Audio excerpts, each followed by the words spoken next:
Rusija, Moskovska oblast, selo Kuprovo. Crkva Vaskrsenia Gospodnjeg. Na gornjem spratu zvonika visilo je zvon. Hajde da se popnemo i pogledamo. Ovo je veliki zvonik. Evo stepenica do vrha. Stepenice su se delimično urušile.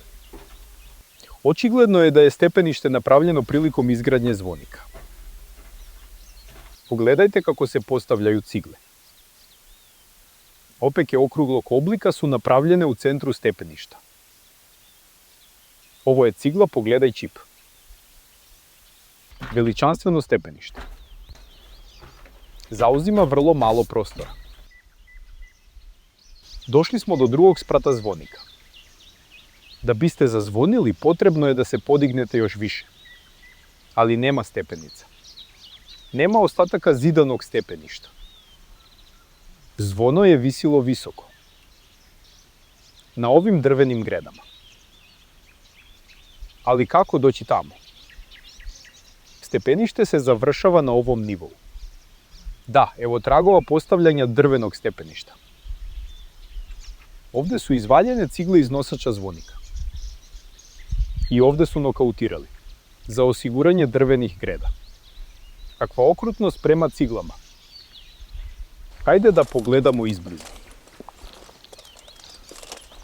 Vidite da su cigle polomljene.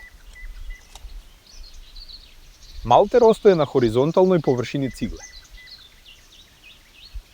To se ne dešava u planiranim nišama. I u drugim uglovima zvonika razbijene su niše za drvene grede.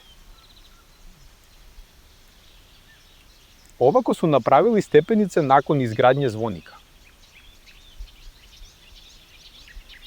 Ostala je drvena greda.